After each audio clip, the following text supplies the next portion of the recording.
नमस्कार, जय हिंद, वंदे मातरम। आप सभी विद्यार्थियों का स्वागत है आपके अपने यूट्यूब प्लेटफॉर्म उदय एजुकेशन में। विद्यार्थियों, आज के इस वीडियो में लेके आया हूँ राजस्थान माध्यमिक परीक्षा 2024 की दृष्टि से इम्पोर्टेंट कक्षा 10 का विज्ञान विषय का पेपर, जो कि इस बार आपके आने वाले 20 मार्च की दृष्टि से अति महत्वपूर्ण रहने वाला है और आप सभी विद्यार्थियों के लिए वरदान साबित होने वाला है। विद्यार्थियों, इस वीडियो में से कई सारे प्रश्न आपके एग्जाम में सीधे ही पूछे जाएंगे, तो आप वीडियो को अंत तक देखिएगा। वीडियो को लाइक और चैनल को सब्सक्राइब जरूर कर दीजिएगा। बिल्कुल आपका एग्ज़ाम नज़दीक है, तो मैं आपका ज़्यादा समय वेस्ट नहीं करूंगा। बहुत ही कम समय में सारे सारे प्रश्नों को समझाने का प्रयास करूंगा। प्रत्येक प्रश्न का उत्तर भी आपको बताऊंगा, तो आप वीडियो को अंत तक देखिएगा। अभी तक आपने चैनल को सब्सक्राइब नहीं किया है तो विद्यार्थियों चैनल को भी सब्सक्राइब जरूर कर दीजिएगा। चलिए पहले प्रश्न की ओर बढ़ते हैं। पहला प्रश्न है, निम्न प्रश्नों के उत्तर का सही विकल्प चयन कर उत्तर पुस्तिका में लिखिए। इसके अंतर्गत पहला देखिए, जैव उत्प्रेरक क्या कहलाते हैं। बिल्कुल आपको बताना है कि जैव उत्प्रेरक क्या कहलाते हैं। विद्यार्थियों, ये प्रश्न बहुत इंपॉर्टेंट है। हार्मोन, एंजाइम, अभिकारक या विटामिन। तो विद्यार्थियों, जैव उत्प्रेरक हैं ये एंजाइम कहलाते हैं, यानी ऑप्शन नंबर ब रहेगा इसका सही आंसर। फिर उसके बाद में दूसरा प्रश्न है, इंसुलिन का कार्य है लैंगिक अंगों का विकास, रक्त में शर्करा स्तर का नियमन, वृद्धि प्रेरित करना, हार्मोन स्राव को नियंत्रित करना। तो विद्यार्थियों इसका सही आंसर होगा ऑप्शन नंबर ब, रक्त में शर्करा स्तर का नियमन करना, यानी ऑप्शन नंबर ब इसका सही आंसर है। फिर उसके बाद में अगला प्रश्न है, आयोडीन की कमी से कौन सा रोग होने की संभावना है। वेरी वेरी मोस्ट इंपॉर्टेंट ये प्रश्न है, आयोडीन की कमी से कौन सा रोग होने की संभावना होती है। तो विद्यार्थियों इसका सही आंसर होगा ऑप्शन नंबर श, गाइटर रोग। कौन सा गाइटर रोग है वो आयोडीन की कमी के कारण होने की संभावना रहती है। फिर उसके बाद में अगला प्रश्न है, संकरण टी इंटू टी से सतहियों का अनुपात होगा, इनमें आपको अनुपात बताना है। तो विद्यार्थियों इसका सही आंसर होगा ऑप्शन नंबर अ, 1:1। फिर उसके बाद में बढ़ते हैं अगले प्रश्न की ओर। यह भी बहुत इंपॉर्टेंट है विद्यार्थियों।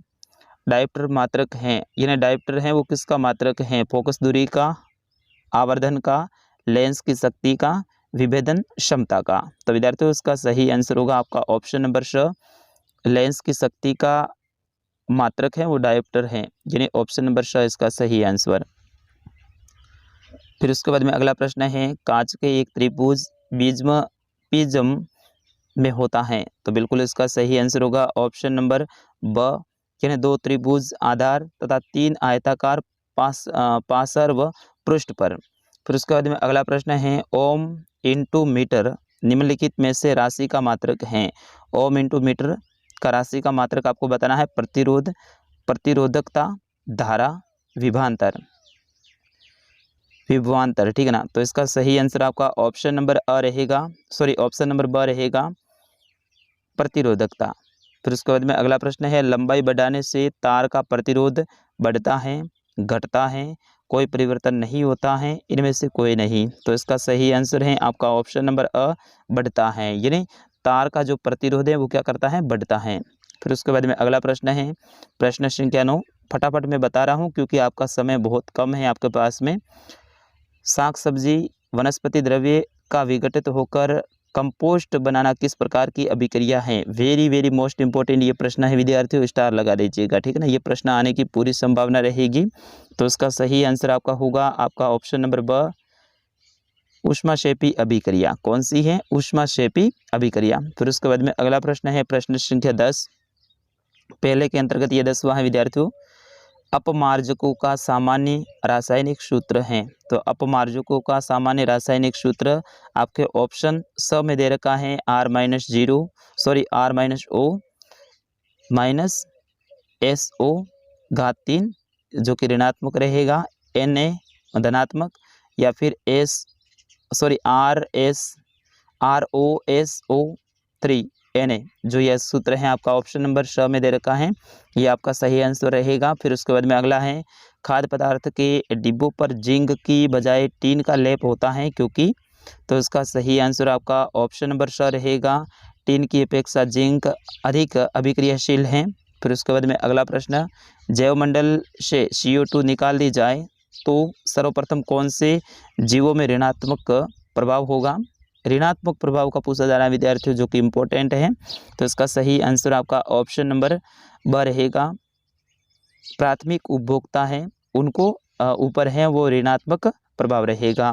फिर उसके बाद में अगला प्रश्न है, बेकिंग सोडा को गर्म करने पर बना यौगिक है, यानी बेकिंग सोडा है उसको अपन गर्म करते हैं तो कौन सा यौगिक बनता है, ये भी बहुत इंपॉर्टेंट प्रश्न है। तो इसका सही आंसर होगा Na2CO3, यानी ऑप्शन नंबर ब रहेगा इसका सही आंसर। फिर उसके बाद में 14वां प्रश्न है, ये भी बहुत इंपॉर्टेंट है विद्यार्थियों, उत्तक संवर्धन में बने कोशिका समूह को कहते हैं, यानी आपको बताना है कि उत्तक संवर्धन में बने कोशिका समूह को कैसे क्या कहा जाता है।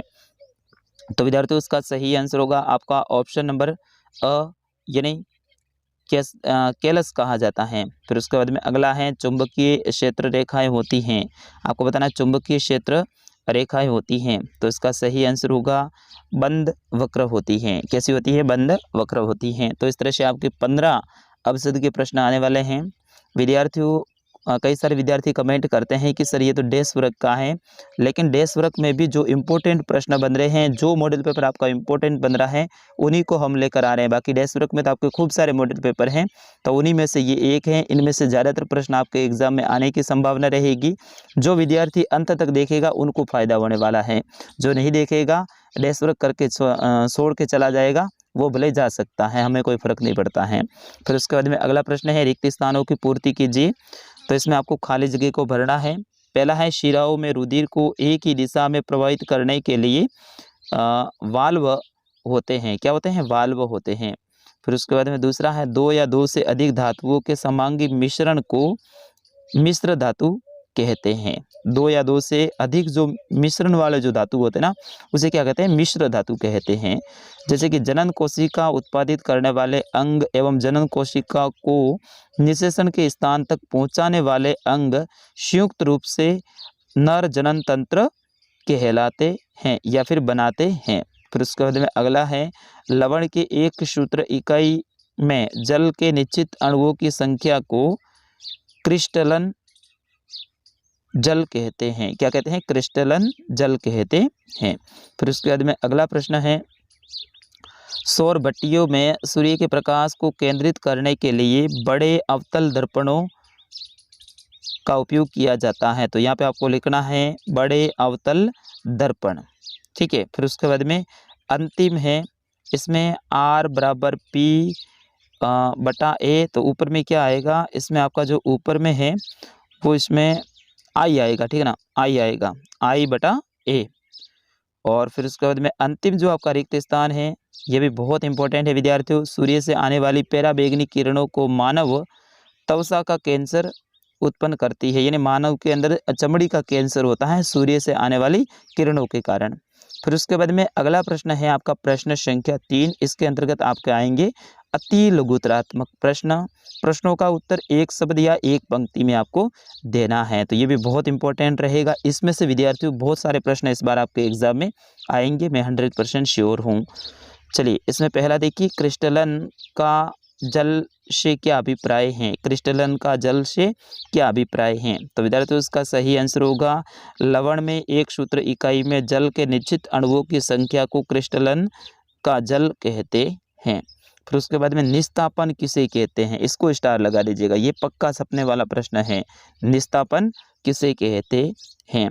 तो कार्बोनेट एश को सीमित वायु में अधिक ताप पर गर्म करने से यह ऑक्साइड में परिवर्तित हो जाता है, इस प्रक्रिया को निस्तापन कहते हैं।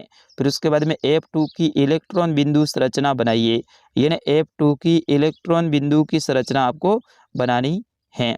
तो इसमें F2 का मतलब होता है F-F, यानी ये हो गया F2। तो इसको कैसे बनाओगे? इस तरह से आपको बिंदियाँ करनी है, ठीक है ना, बिंदियाँ करनी है और बीच में लिखना है F और सामने वाले भी F लिखना है और इसके भी ऊपर से इस तरह से बिंदियाँ कर देनी है। तो ये हो गया इसका इलेक्ट्रॉन बिंदु संरचना।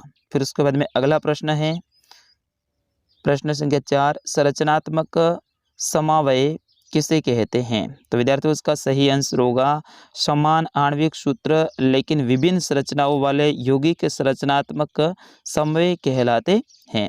फिर उसके बाद में अगला प्रश्न है प्रश्न संख्या 5, मेरु रज्जु की रक्षा कौन करता है? आपको बताना है मेरु रज्जु की रक्षा कौन करता है। तो मेरु रज्जु की रक्षा कैसे रुक दंड या रीढ़ की हड्डी करती हैं?